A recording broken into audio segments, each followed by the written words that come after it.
The Hanwei Scottish Claymore. That's right, the Scottish Claymore. Not to be confused with the Claymore mine, the Italian Claymore, the Japanese Claymore, the German Claymore. Can we all just agree there's no such thing as any of those? It's either a Scottish Claymore, a Basket Hill Claymore, or a Claymore mine.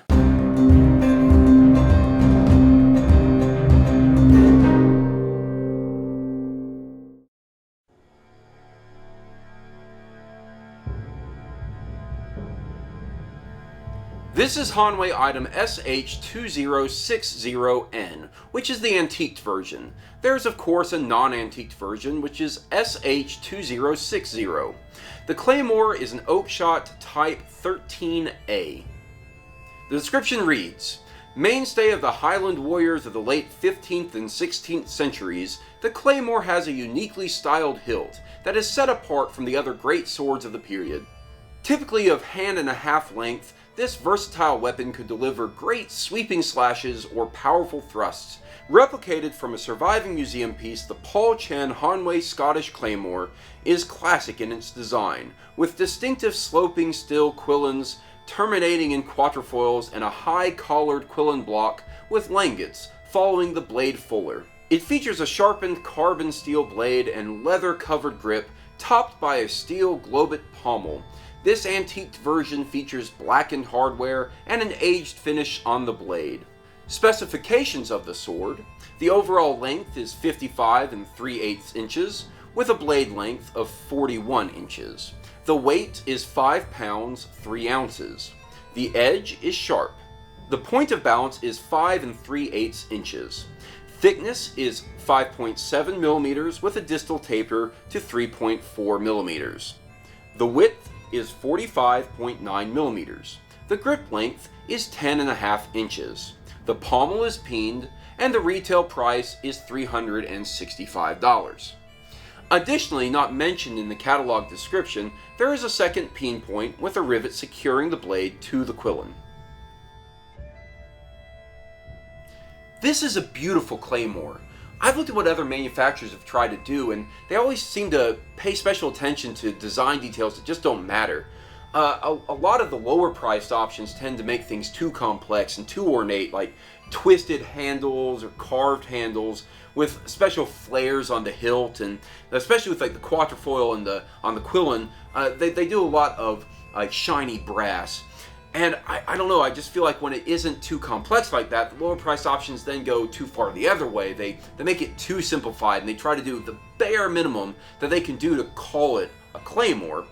And what I think they've all missed is that they fail in capturing the rugged feel that you should get when you're reflecting on really anything with good Scottish heritage. This is where I feel the Hanwei design is superior, especially the antiqued version. The slightly aged and darkened blade, broad with no discernible angles leading to a small fuller and then to a rich blackened crossguard. In stark contrast, the handle is wrapped in a light but earthy handle and capped in a blackened Type R pommel with a good solid but rough peen. And when taken in as a whole, this is just beautiful. A worthy representation of a rich Scottish heritage. And it looks great. It would be right at home in a room full of leather-backed chairs and rich oak furniture. 5 pounds is a lot of weight, but this is a lot of sword. And while it is certainly heavy, nearly a pound heavier than its more prestigious counterparts, it is very controllable. The leather-wrapped handle is pretty nice. It does sometimes feel a little bit loose in the hands, and that's really when you're not holding on with a real proper firm grip. You can feel it shifting just a little bit.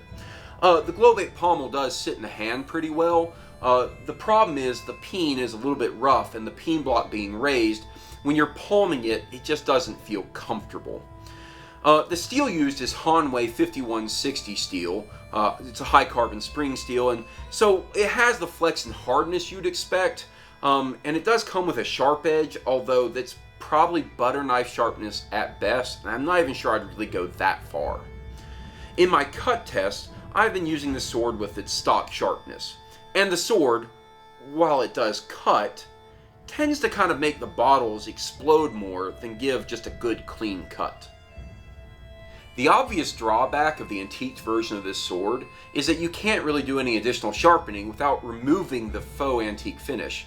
So in the end, I feel like to keep this in its condition, you kind of have to just relegate it to being more of a decorative sword, which is actually very unfortunate.